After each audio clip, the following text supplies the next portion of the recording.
Here we go. Okay, so I want to thank everyone for being a part of this special women-only gaming session to celebrate Women in Gaming Month in June. Woo! Woo! Yay! For our listeners, I am Hallie from Quest Friends. This is my very first time GMing anything, so I'm really excited. And we have Emily, Olivia, and Cassidy here, so go ahead and introduce yourselves. I'm Olivia. That's me. I have never played with Hallie as a DM, nor have I ever played this Numenera system. I spent a lot of time Googling the Cypher system, which is not what this is called. So that's what I know. Okay. I'm Cassidy. Hi. I have sort of played with Hallie and her friends before. We have another thing going on.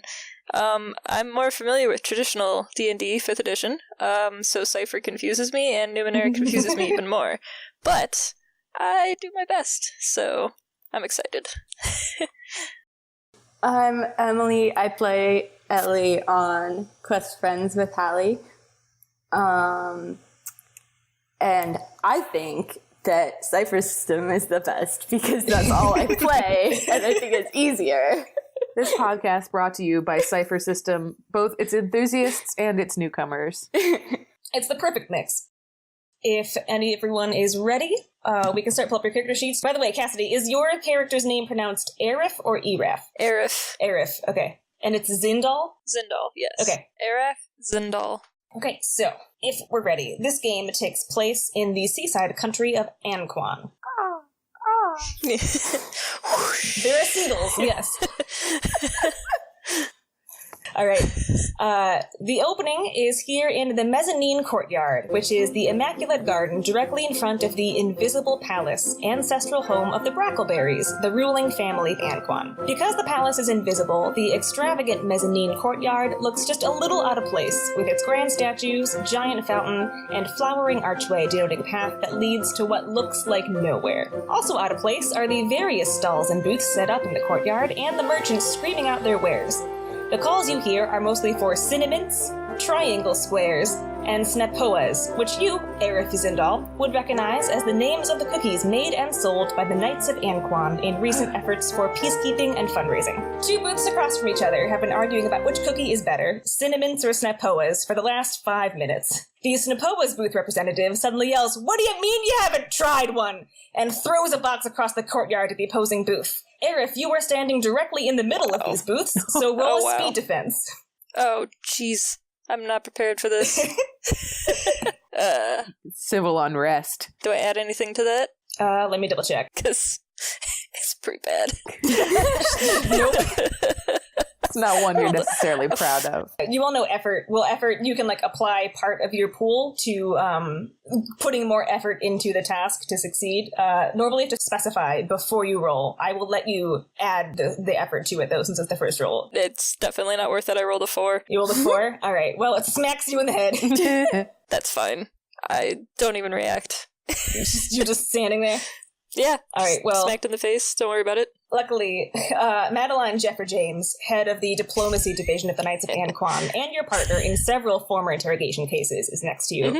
So she will pick it up, throw it back at the booth that threw it, and say, "I've seen pirates behave themselves better than this. This is ridiculous. Also, sir, Snapoas are in fact the worst. Please remove yourself from the courtyard." Then she'll think about it and say, "Never mind, Anastasia wouldn't like that. You can stay. but I want you to know your cookies suck. He will look baleful and open the box that he just threw and then, like, sorrowfully eat it. Does she have the power to make him leave, or is she just stating her opinion? It's both. She could have the power. She's like Anastasia's right-hand woman. Okay, got it. Thank you, Miss Jeffrey James. That was very kind of you to do. No problem, Arif. Man, it's just, I was all for opening the courtyard to merchants and everything, you know, like, boost up sales. But it's getting out of hand. It is a little difficult to handle, but perhaps we could find more help. More help manning the courtyard, you mean? Yes, I think that could be a good idea. I'll suggest that. You know, she might go for that. Anyway, thank you for coming today. Absolutely, it's my pleasure. I am very pleased that you did decide to, well, you haven't accepted yet because you haven't spoken to her, but I'm pleased to know that you're interested. Absolutely. It's been many years together. I would never turn down an offer, at least, to come see things. Madeline looks very pleased. What time did that letter say? Oh, boy. And then, Arif, if you would read the letter you received from Anastasia. It says, Dear Araf, it is with great esteem that I write to humbly ask you for your time and attention. Your exemplary work in the Information Acquisition Division of the Knights of Akwan recommends you for a singular professional opportunity, the nature of which is immediate. Should you be interested and able to spare the next few days for the good of the service of Akwan, please gather in the mezzanine courtyard at 9 a.m. Sincerely, Queen Anastasia Brackleberry. Madeline will check a watch that she has on her right wrist and say, it's 8:58 now, so the others should be... I look forward to meeting them. ...showing up soon. In the courtyard, sound begins to come out. For those of you not familiar, it's the distinct sound of a diesel engine. So it's like... very complaining sounding, and slowly into sight pulls a large red and white VW Westphalia camper van. Behind the wheel, you can see slightly hunched is one Hannelore Dunn. She pulls up to the side of the mezzanine, maybe too close to the invisible castle just because she doesn't actually know where it is because it's invisible, and she pops out of her car and starts to look around. Madeline will wave at you and say, Miss Dunn, I presume? Hannelore waves back and starts to make her way over to you. Okay. Madeline will meet you halfway, approach you, and offer her hand for a handshake. Oh. Said, Madeline Jeffrey James, head of the Foreign Relations and Diplomacy Division of the Knights of Akwan. Hannelore, done. Nice to meet you. That's some car you got there. What's it called? This is it's a VW Westphalia camper van, but you can call her Big Mary. Big Mary. Huh. If you call her anything at all. It's impressive tech. How did you put it together? Where'd you scavenge it? I found it. Okay. Madeline will just accept that. And then she will introduce, she'll kind of guide you over to where Arif is and say, Arif, this is Hannelore. Hannelore, it's nice to meet you, and she offers her hand. Nice to meet you, Arif. She sticks out her hand, and it is greasy at the tips, and there is smudge of filth on her. She smells of oil, but it's a firm and calm handshake. It's good. Strong handshake. I like it. You too. You're not you guys are in charge. Who are we waiting for here? We are waiting for, Madeline will pull out a little sheaf of notes and look at it a little bit and say, the incredible I would like to interrupt. Please do. You may not have noticed that someone was hiding, waiting for someone to check the name sheet so that she could burst into the courtyard. It's like Dottie Wonder from Arrested Development. And you see a figure appear from what seems like out of nowhere, which is actually just behind one of the stalls, almost seeming to be on fire. And she flings her arms out and looks over at the crowd and says, I think you were waiting for me. The incredible igneous artiste of Astaria. How far away is she? Is she just like across the courtyard from us? Or did she time it right that she's nearby? Because it would be incredible. She likes to get there early and then wait until it's a tiny bit late so she can make an entrance. Yeah. But so she's so much effort. Yeah. Oh no. Effort is worth it if you get attention. Madeline will give you a once-over. And are you currently on fire? I've extinguished the flames. So she'll say, didn't know Anastasia invited a fire hazard to this mission. Neither did I. Thank you. And then I want to take Madeline's hand, bow deeply over it, and kiss it, and then kind of like fling it back and stand back up straight. Hannelore dodges the hand that flies past her. Madeline will kind of cock her head and go, she would, to herself. And then like, all right, well, I'm supposed to escort you to your appointment with Queen Anastasia, so let's get going. And with that, Madeline will click her heels together, and some wheels pop out of her shoes like Heelys, and she's gonna skate ahead of you down the path that's under the archway towards what looks like nothing, but is the invisible palace. Hannelore clicks her right hand, and you hear boop, and the lights on Red Mary flash once. Perfect. She puts her hands in her pocket. It should be noted that the Red Mary has garnered attention from some of the merchants. Not anything suspicious, just like, oh man, what is that? Because it's really old tech. Somebody's gonna steal it. They would not have seen anything like this before. It's a nice car. Okay, I'm just gonna go up to who's like a medium-looking toughness of a person. Not the one with the samosas. He's clearly a weak-willed man. The Cinnamons guy looks pretty cool. Cinnamon's guy. Hey, I'm gonna go up to him. And he'll like look at you and then point at him like, me? Mm-hmm. Yeah, you. What's your name? Frank. Frank. That's great. That's good to hear. Frank, that's my car over there. Trust you. Seem like a good guy. If something happens to her, you personally will be held responsible. And then she just gives him a little smile and walks away. He will kind of look back at like the Snapoas guy, who is still eating all of his Snapoas from the box that he can't sell because Snapoas are the worst. Through tears. And the Snapoas guy will smugly laugh and then just like disappear behind his booth. Like he's out. He's having a good day. Frank will just say, miss, okay. And that's it. He doesn't have Frank. Yeah, he'll just accept this. On your own head be it, bud. As I pass, can I look Frank into the eyes, poke the car, and then run after them? I don't see this. I have walked away. Frank will like move, and because he has no weapons behind the booth because he's a merchant, he will move to throw a box of cookies at you and then like restrain himself a little bit and just give you a look. I'm just kind of watching this all happen. Maybe a slight amused look on my face. Well, whatever Madeline is doing is just she's gone.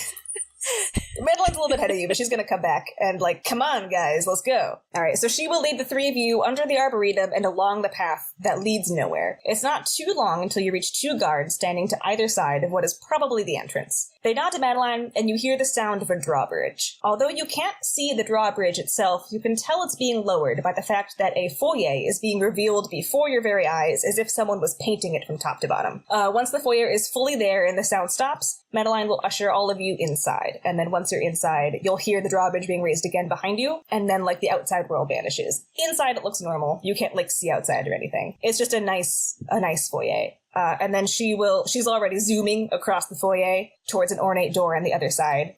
She knocks, and a voice from inside shouts, "Come in!" This is the formal receiving room, but much like the mezzanine courtyard, it's been unformalized a bit. A long table covered with cookie decorating supplies spans the width of the room. Behind the table, Queen Anastasia, wearing an apron and with frosting stains on her cheeks, is focusing intently on squeezing frosting out of one of those icing tubes onto a sugar cookie. There is a hawk sitting on a perch behind her.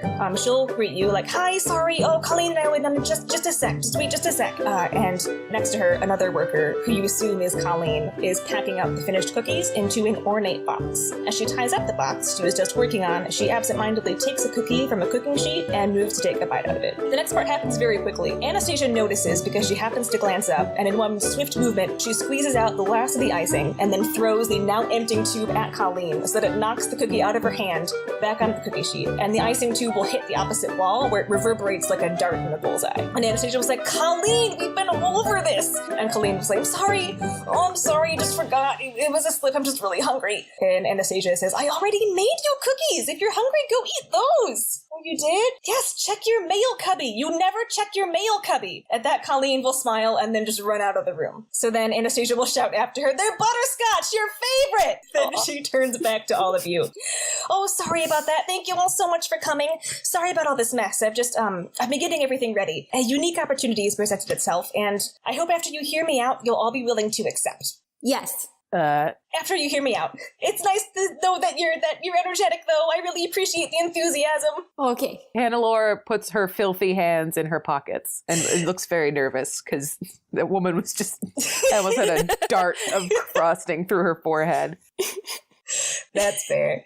Aerith's just gonna kind of fold her hands together and say, I'm very interested to hear your offer. And her cape is slowly billowing behind her inside where you shouldn't feel any drafts, but her cape is moving nonetheless. That's right, you have a cape that moves only inside. Yes. I'm staring at it. It's a beautiful thing. Alright, Anastasia has ignored it, but her hawk has come from her perch and landed on her arm, and she's petting it while she delivers the mission. So she will say, It's no secret that ever since Empress Shaladian III inherited the throne of the Parathan Empire, she's been looking to reconquer the neighboring countries the Empire used to rule, Anquan included. I've been focusing on internal affairs, restoring everything after the rebellion and all, and the Empire's been dealing with their famines, so I just haven't really been worried about it. But my messengers informed me yesterday that Shaladian has been seen at a seaside retreat near Pike's Head. She's there on vacation is the official story. But I'm calling that bluff. I think she's scouting out Anquan because she thinks Anquan is right for the taking. And I want to let her know it's not. Madeline? And Madeline will pipe up. I've drafted a peace treaty that we will hopefully get the Empress to sign. Peace treaty isn't quite the right word for it. It's more of a non-aggression pact. And then Anastasia will pop in again with, the problem is that we don't have that much to offer the Empire. The only thing we have they don't have is cookies. And she'll gesture at the cookies in front of her. Oh. That's absolutely it. Yeah, I mean, the Empire is really big, and they have their famines, but they're really big. They could take over any of the countries. I mean, Ishlav, Anquan, Miskabal. So we don't have that much to offer diplomatically and not that much to threaten them with. But we do have cookies, and my cookie initiative has been going really well. Really, really well. And, there were skeptics when I suggested giving the Knights of Anquan more duties not related strictly to the military. But we've been able to raise a ton of money in support with the cookies, and I think an unexpected course of action is a good course of action. They sweeten the deal, you might say. Hey. So you haven't invested in, infrastructure or military or anything like that? Anastasia will look a little bit bashful, and she'll start petting her hawk a little more intently. I have, but we need money to be able to do those things, and we can't have money without cookies. So listen, I would really like you three to accompany Madeline on this mission as official representatives of the Knights of Anquan, and I chose all three of you specifically. At this, she will approach Hannelore. Hannelore, it's so nice to see you again. You've always been a loyal soldier and an outstanding mechanic, and since Pike's Head is about a day and a half journeys away, I thought there was no one better suited to this task than you and the Red Mary. My pleasure, ma'am. Yay! And then she will approach Aerith.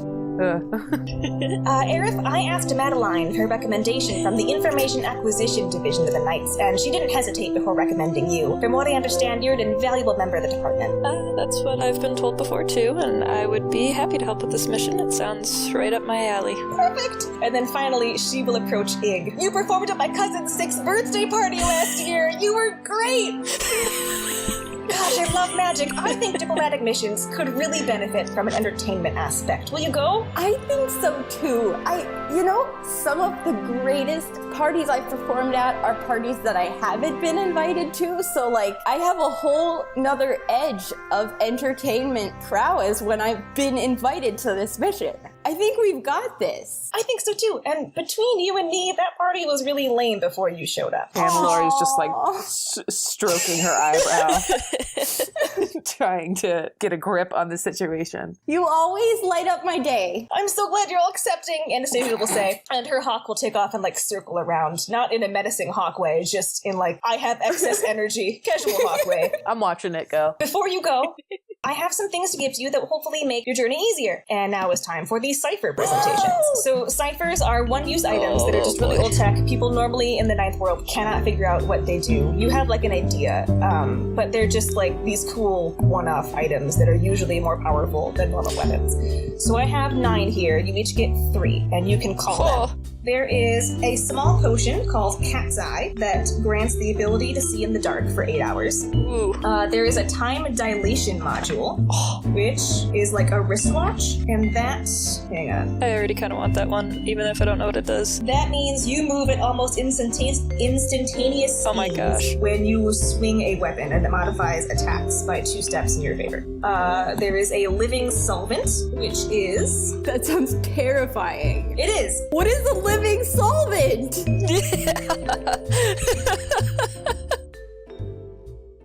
What's An its organic name? slime that will dissolve 1 cubic foot of material each round. Oh. I don't want. That's gonna eat through my upholstery. I don't want that either. I'd spill it. After 1 round per... I will take responsibility for that. Okay. There was a reality spike. This is my favorite one. Once activated, the spike does not move, ever, even if activated in midair. A might action will dislodge the spike, but then it is ruined. It's just a stick you can throw somewhere cool. It's a one-use stick and stick? Yep, it's a one-use stick and stick. Alright, I might want that. Then there's gravity nullifying spray, which will allow something the size of a person or smaller to float a certain number of feet in the air, determined by a d20 roll. And then no longer has weight if carried. But you have to strap it down. Then there is a sound dampener that dampens all sound within immediate range. There is a frigid wall protector, which creates a wall of super cooled air up to 30 feet by 30 feet that inflicts damage on anything that passes through it. Then there is a psychic communique, which allows the user to project a one-time, one-way telepathic message of up to 10 words with an unlimited range to anyone they know. And the last one is a mental scrambler. 2 rounds after being activated, this device will create an invisible field that fills an area within a short range and lasts for 1 minute. The field scrambles the mental processes of all thinking creatures. The effect lasts as long as they remain in the field, and then there's a number of ways they can just be completely fucked. There's one that makes them go blind, there's one that makes them go mute. Oh. It's horrifying. Is it detectable when you, activate it? Or is it just, can you stealthily activate it without somebody noticing, and then all of a sudden they just can't talk without knowing why? It's an invisible field. Oh, okay. So they would know they were affected by, I assume they would get, a headache. Something. Yeah. But you could activate that without anyone knowing. It just wouldn't take effect for 2 rounds. Interesting. Alright, so who wants what? I'm Cassidy interested. got stuck with the living solvent, yeah? Yes, I have the living solvent that dissolves 1 square foot per round. I'll get the one-use stick and stick and the gravity spray if nobody else wants it. Reality spike for Hannelore, okay. And no one else wants the gravity thing? No, I have hedge magic. Okay, I would not mind the time dilation. That sounds fun. I'll give you that. I'll take the see in the dark one. And then choose one other one, since Aerith and Hannelore both have 2. There's left is the sound dampener, the frigid wall projector, the psychic communique, and the mental scrambler. Psychic one, okay? Wait, can I switch to the mental scrambler? Yeah, you still get a 3rd one, so do you want that to be your 3rd one? Oh, wait, yes! I was just giving Emily a chance to choose some. Okay, so between Emily and Olivia, sound dampener and frigid wall projector. Sound damp. What's the frigid wall protector again? That is like a force field. Oh, okay. Super cooled air, but it causes damage to anyone that comes in it. Okay. But it's 30 feet by 30 feet, so it doesn't have to protect just you. It can protect a number of people. Okay, so we've got our ciphers distributed. So with that, Anastasia will say, I don't know how long the Empress is going to stay at Pike's Head, so you'd better get going. But thank you all so much for accepting this mission. It means a lot to me, and it means a lot to Anquan. Aw, you're so sweet.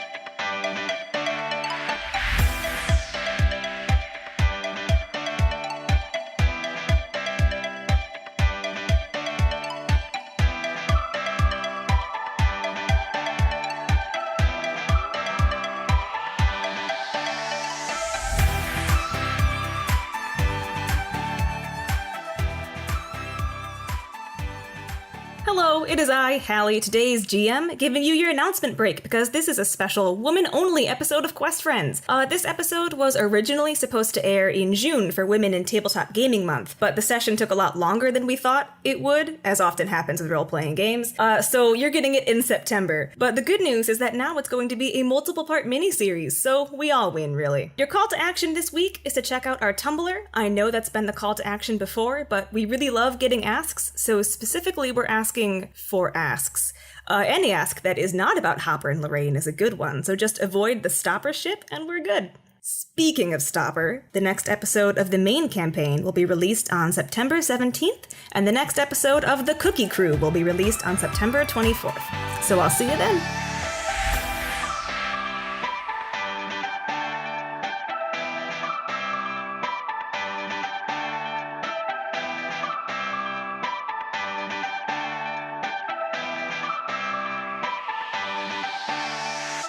Alright, so if you're ready to go, we can do a cut back to the Red Mary. Hannelore feels quite out of place, so she'd be happy to go. Okay, so Madeline is like ready to roll. She's on her little rollerblades again. But when you get back to the car, she'll pop her heels together again and then the normal shoes. All right, I'm giving Red Mary and Frank the Cinnamon Man a once over. How do they look? Okay, Red Mary looks unscathed. Frank looks very emotionally scathed. I'm going to go up to I'm going to look really, really close at it. I'm wearing coveralls, but undone at the waist, so they're like the arms are wrapped around my waist. I'm going to take the sleeve and rub the smudge mark that Ig touched. And give Frank a nod. Thank you for that, Frank. He will struggle with how to respond and then end up doing a salute. Thanks, Frank. Return to salute. Era will salute back just to make him feel a little bit more comfortable. All right. Because this poor man seems to have been through a lot. Frank is the unsung hero of this adventure. Can we take him with? No, he's gonna stay. Hey, you want to come? With his cinnamons. You're right.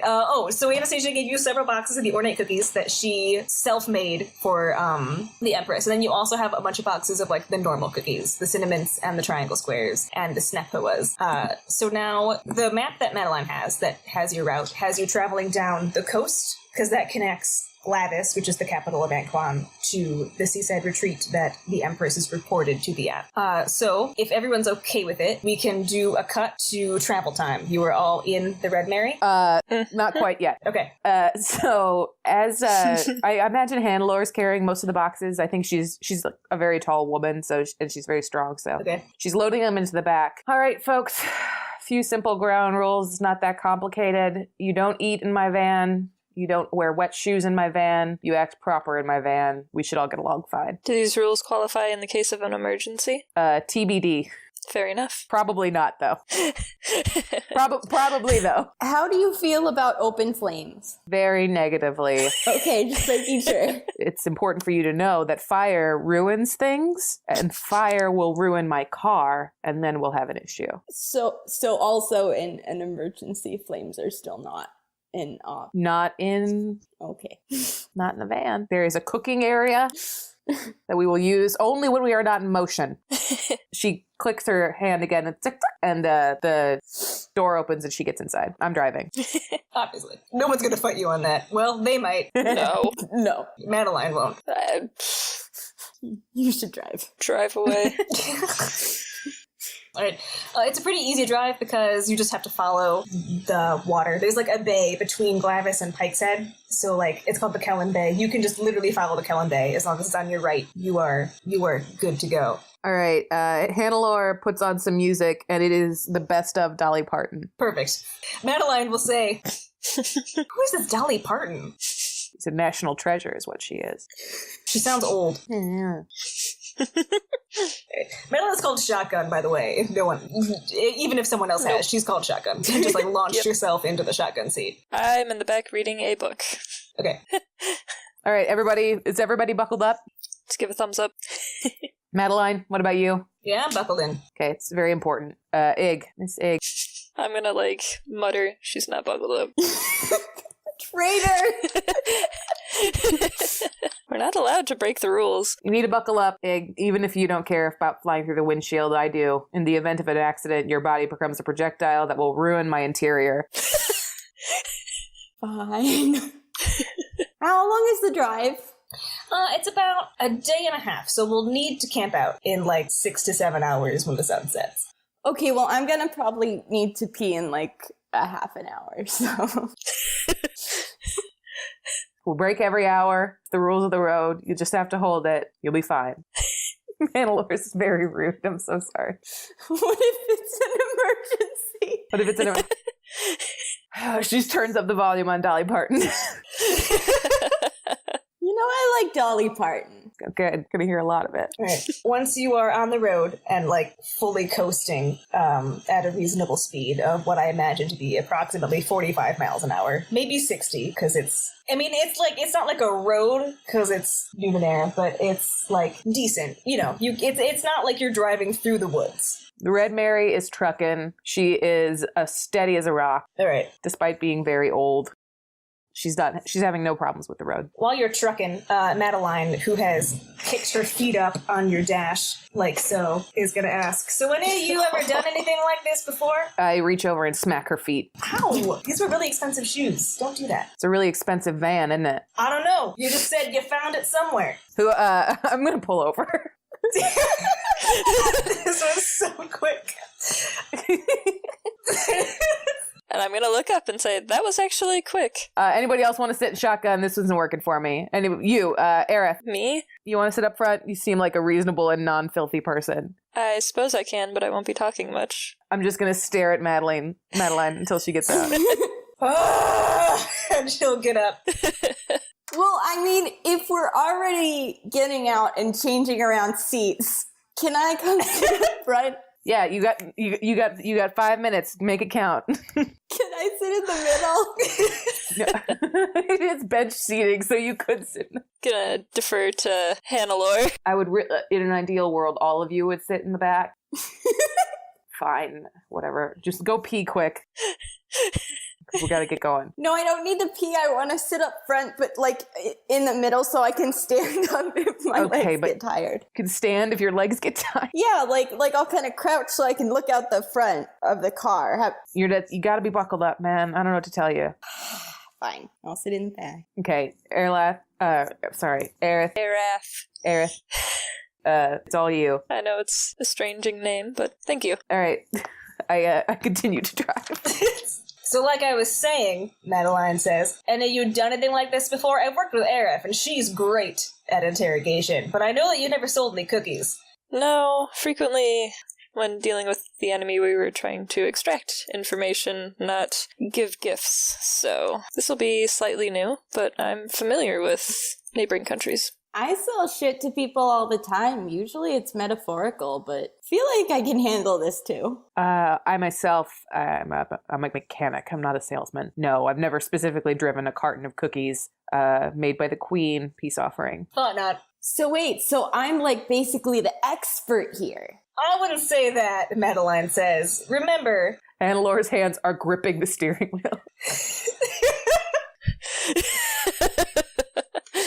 You're in the presence of the head of the Diplomacy and Foreign Relations Division of the Knights of Anquan. Oh. That's cool. How'd you get that job? Your mom or what? Oh, jeez. I'm gonna just hide behind my book. I'm just real good at what I do. Negotiating, making promises that sometimes I can keep. Soiling cars. I didn't soil anything. My shoes are clean. You know, I don't believe I've ever tried any of these cookies as I try to subtly diffuse the tension. Is there any samples that we could perhaps partake in? Yeah, Anastasia gave me some samples. You have one box of each of the main type, as well as one of the kind that Anastasia made. Next time we pull over, you can try those. I'm not getting crumbs all over this place. That is true. Ig has her hand in the box and slowly drops it. I will turn this car around. I took it out! I took it out! So help me. Just leave it. And it was one of my few rules. Very fair rules. What were the rules again? No food, no dirty shoes, no fire. And staying buckled. And staying buckled. That should be everyone's rule, but yeah, that's important in this car too. This is actually just a commercial for seatbelt safety. Safety is important, everyone. Wear your seatbelts. Madeline will turn to Ig and say, so what division did you work for again? It definitely starts with an E. And, Do you actually not remember? Because I can pull it up. no, I remember. Oh. It's the entertainment and I can't say it. Why can't I figure out how to say the L word? I actually cannot remember what I named your division, so how is it spelled? Lubrication. Yes, I'm the entertainment and lubrication division. Thank you. No, it's not that. Oh, this just go smoothly then. Yeah. Let me just. Leisure and entertainment. Leisure. Leisure. Oh boy. Close enough. A different sort of lubrication. It's a social lubrication. Yeah, that one. Great. So the expert, right? Yeah, right? Great. It's like, I make people happy. I'm in that division. You guys aren't really in the same kind of division. So, like, I'm probably closest to... I would agree. Entertainment would certainly help improve our relationship with them, I believe. Exactly. So, like, when we get there, right, you guys are gonna do the cookies, and I'm gonna, like, and, like, I can get on top of the car, right, and then jump down, and then, like, I'm gonna put myself on fire, and then I'm gonna be like, woo, and then I can do, like, a trick, and then while I'm distracting them, you guys can do your division stuff. What do you do? I'm not a salesman. I could set up the booth or whatever. Please don't just 10 feet from the car is all I ask before you light yourself on fire. Be a problem other than that. Would one of you be willing to launch me from the top of the car so I get a little further away? Because I don't know if I can jump a full 10 feet, but if you give me a little boost, you clasp your hands together and then I jump off it. I may be able to help with that. Okay. When the time comes, I'm looking forward to seeing your trick, actually. It's quite impressive in the courtyard. See, I'm an expert. We already have a plan for what to do when we get there. Madeline is rubbing her temples because she feels a headache coming on. And she's gonna say, oh... Wait, I can fix that! No. I'm gonna kind of reach in and just, pass back a generic bottle of headache relief, whatever Advil is in this universe. We'll call it, Tadville. Yes. Tadvil. We normally just change, a single vowel when we're changing the names of things. Oddville. We'll call it Oddville. She will take that. There's a sink kind of thing that she can have a cup of water from. Just be careful. Am I allowed to drink water in the van? Just a little cup worth. I'm holding it with my fingers, and it's about 2 inches of water that you're allowed to have. All right. Like a little Dixie cup. Oh, wait, we can drink in the van? Water that is provided. When we pull over, you can drink and dance and do whatever fire stuff you want, but please, inside the van, take it easy. I know Anastasia's trying to handle things in a different way. She's trying to mix things up. This might be going a little much. Are you guys sure you're up to the task? Of driving cookies? Yeah. Uh-huh. Yeah, I've never been more sure. Yeah, can I give her a teasing look and say, I thought you had the utmost confidence in me, Miss Jeffrey James. Oh, no, you're fine. You're fine. I trust you. I mean, I know that normally... Wow, really? God, what's the pattern here? I know that normally your specialty is extracting information, but I think that you'll be able to twist that around to sell cookies. See, this extraction thing, extraction is a concern for me. It just makes it sound like you're sticking pipettes in people's heads and pulling out knowledge. Very intrusive. Might not be that far from the truth at some points. What? Wait, is that why we're here? Oh, no. Not at all. Have our memories sucked from our skulls? Don't worry, it's not that kind of secret mission. Men in Black just... It didn't have to be so complicated if you're just going to steal our memories. We don't have to have this whole cookie narrative. Just get it over and done with. No, this is my previous work. unrelated to the current mission. Cool, let's keep it that way. I hope to keep it that way as well. It's not exactly the most relaxing job. And you drive on. We can have a break and have cookies, right? Yeah, when you pull over, you can try the cookies. Yes. If you want, we can cut to, like, nighttime. If anyone has anything they want to ask Madeline, or anything they want to talk about with any other PC, go for it. This is Olivia, not Hannelore. I know Hannelore is quite rude, but I am excited to be on this mission with you guys, just for the record. I'm really excited you guys are on this mission. All right. It's gonna be great. Okay. It's very exciting, no matter how impassive Araf may seem. All my feelings are real. Hannelore is calm. She just takes certain things seriously. Just happens to be the subjects you've brought up she takes seriously. Might as well get them all out of the way. Okay. If no one has anything specific they want to talk about or do, we can cut to nighttime. And we'll say you pulled over to set up camp for the night. Okay. Did we find like a McDonald's equivalent, basically? Matt, Anastasia gave you provisions. In addition to the cookies, she would have given you, like, the classic, So like... I didn't actually have to. Yeah, like bread and All apple right. type stuff that travelers always get in fantasy films. But Got it. better, because Anastasia's cool. And from the future. And from the future. She's kind of a queen, so yeah. So the van actually has side doors that pop open. You can sleep inside of it, but it's better set up to be like adjacent to where you're camping. So once you pull over, Hannelore turns the engine off, turns the music off. She starts to unravel everything to get the camping thing set up. So she pops up the roof. The roof kind of raises so that you can stand inside the van. The doors open up, and she unfurls a long canvas sort of tent thing that hangs out over the front of the van. So it's like the tent is sort of like the porch and the van is like the room. And she is probably getting a little bit of a fire together. Is there fire in the future? Ig specializes in it. All right, Hannelore is soberly collecting firewood and stuff, and like she's got some provisions and things, and she's putting it all together. I'd also be collecting. She does have a futuristic lighter that she's pulling out though, Ig, and she's raising the lighter towards she's reaching for the Ig, like, leaps forward, takes a flying leap, and doesn't actually, like, grab anything out of your arms because that's very rude. But she was mostly just because she couldn't quite jump far enough. But she just what, you leap from wherever and land belly first next to me? Yes.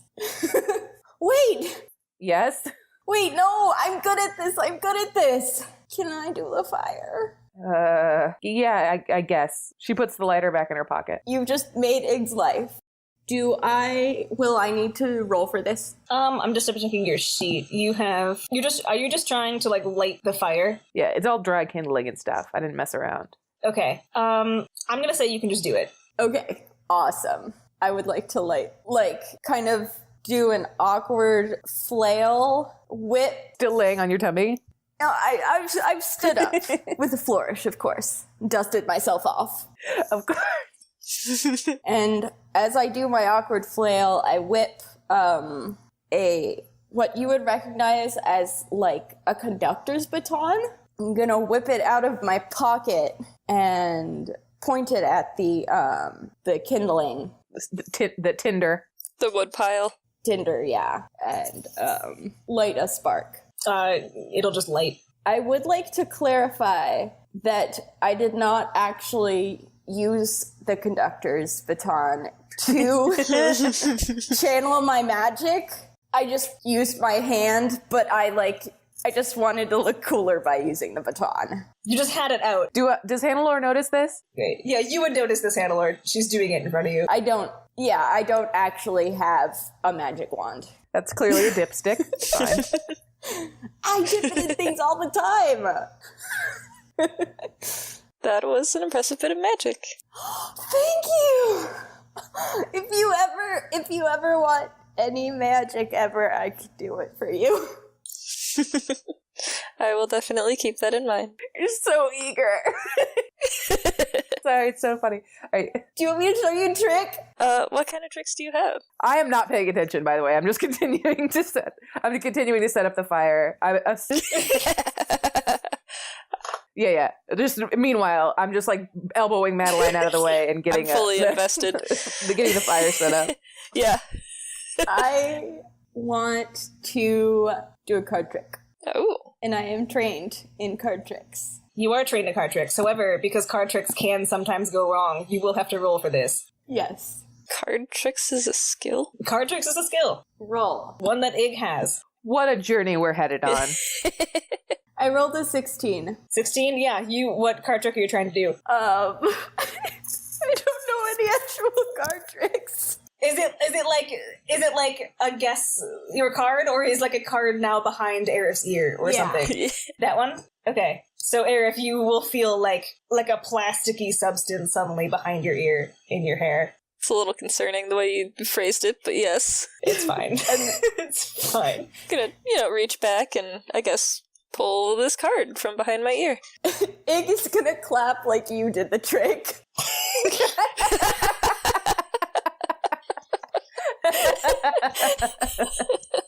Good job. That's great.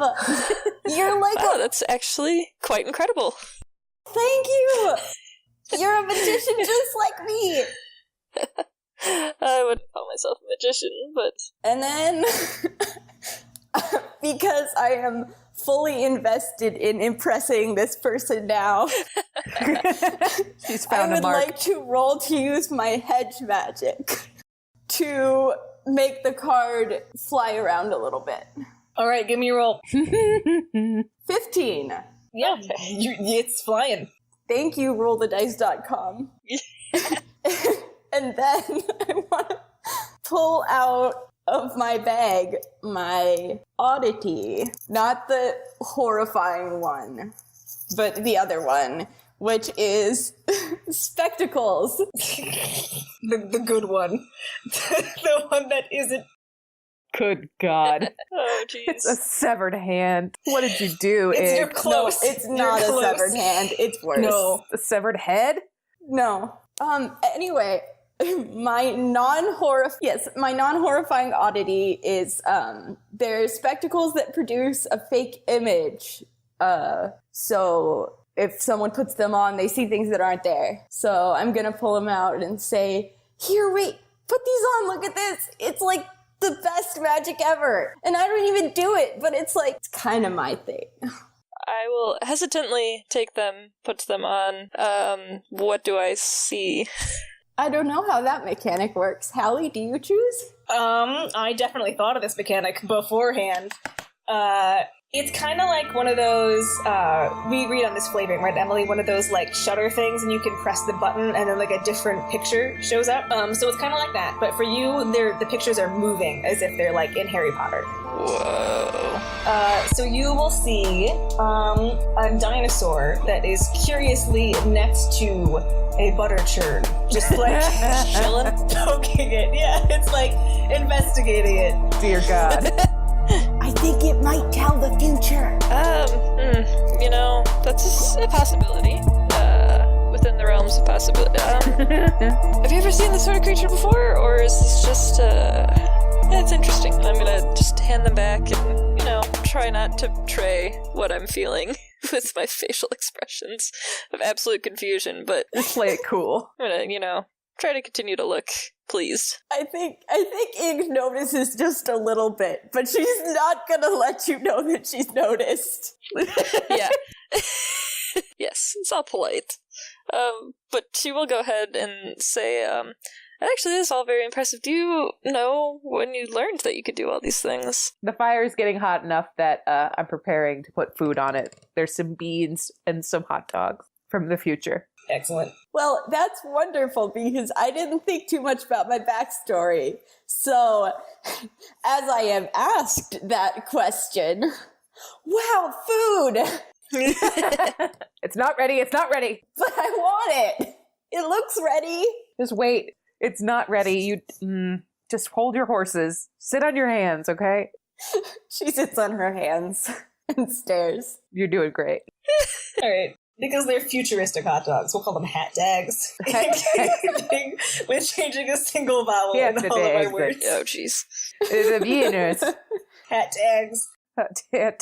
Oh, yeah, these are ballpark. Ballpark hat tags. Ballpark. Ballpark hat tags. These are ballpark hat tags. Madeline will pipe up and be like, oh, ballpark hat tags are my favorite.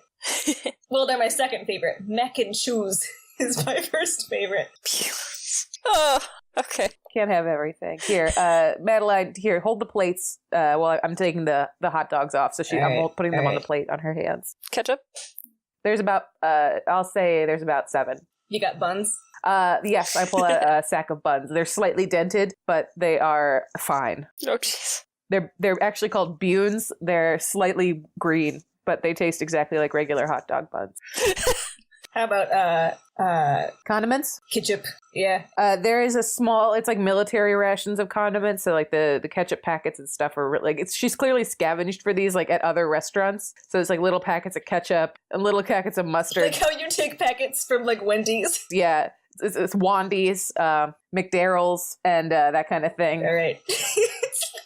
Perfect. Madeline will look at the ketchup in disgust and move to the mastord, and then put just so much mastord on their hat tags. All right, easy does it. I only have so much.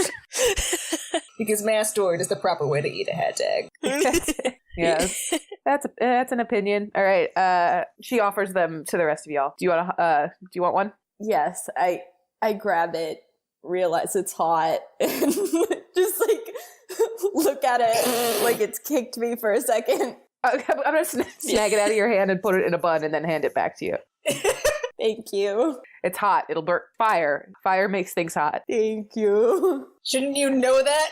Madeline will say. I'm gonna turn to Aerith and hand the bun first and ask if you want one. I will just politely say, oh yes, absolutely, thank you.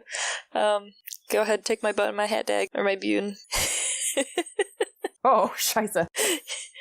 And I will put ketchup on my hat tag. Honestly, I would prefer if there was like chili and cheese, but obviously we're on a budget. Slightly green, equally delicious.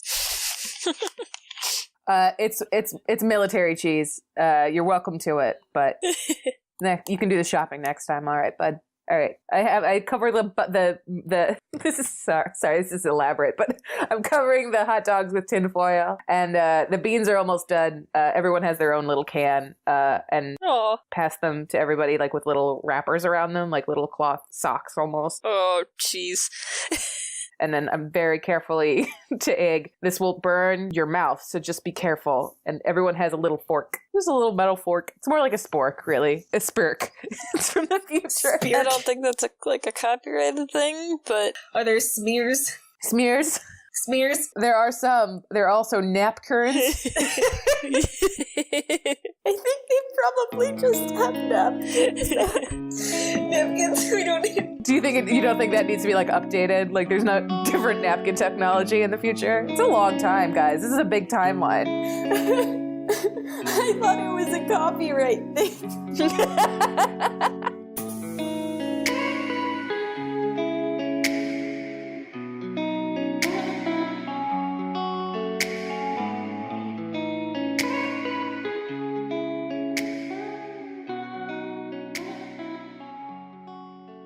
Hannelore just gives a little nod. I'm happy to provide my services to the country once again. Anastasia is beaming, and her hawk will go like, ah!